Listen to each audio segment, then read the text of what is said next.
Salut la team, j'espère que vous allez bien. Aujourd'hui on se retrouve pour une nouvelle vidéo pour comparer le Quest 2 au Rift S. Pour les personnes qui ont un bon ordi ou qui investissent dans les nouvelles cartes graphiques et qui veulent savoir quel casque vaut le coup entre le Rift S et les Quest 2 pour jouer sur l'ordi. Et je veux aussi, pourquoi pas sans ordi, mais on va faire avec ordi. Donc n'hésitez pas à liker, à vous abonner à la chaîne, à mettre un commentaire ou un pouce bleu pour soutenir la chaîne.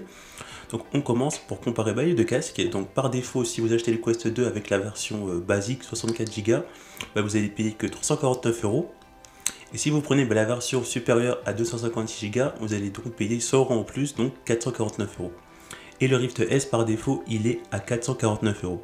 Du coup, on va mettre plutôt un point au Quest parce qu'on peut acheter une version qui a que 64 Go. Certes, c'est limité, mais ça reste moins cher que le Rift S, donc ça fait un point pour le Quest 2.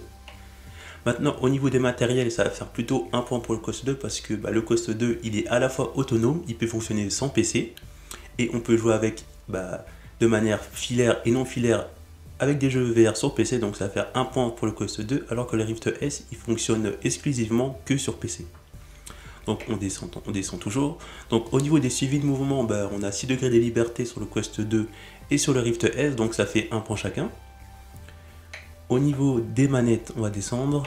Ça va faire un point plus tôt pour le Quest 2 parce que les manettes, elles ont été repensées. Du coup, je pense qu'on va être beaucoup mieux que celle du Rift S. Donc ça fait un point pour le Quest 2.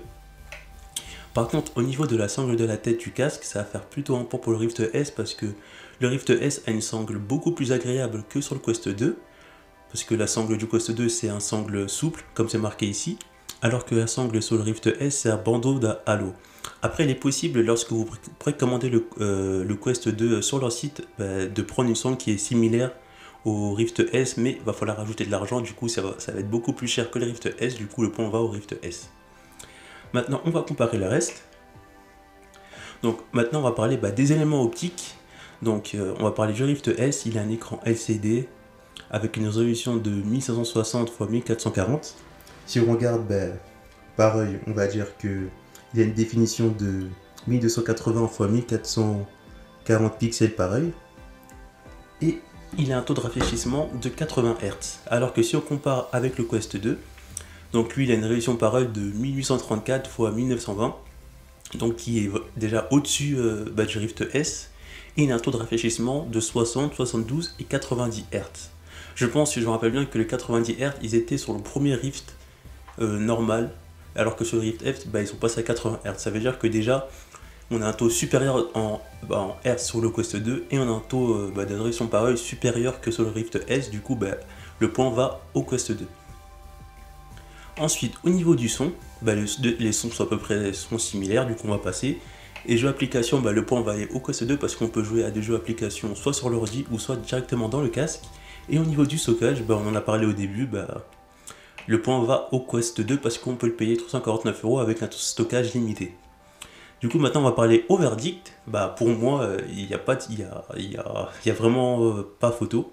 Mieux vaut acheter le Quest 2 même si on a un ordi puissant parce que on va dire le Quest 2 pour l'instant c'est les meilleurs casques autonomes et il est supérieur au Rift S. Si vous voulez acheter un câble uniquement sur PC de la gamme Oculus, il va falloir attendre le successeur du Rift S, vu que on a eu le successeur du Quest 2.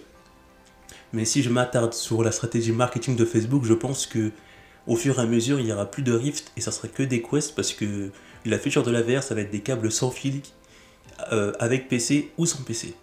Du coup, voilà. On se retrouve pour une prochaine vidéo. A plus la team!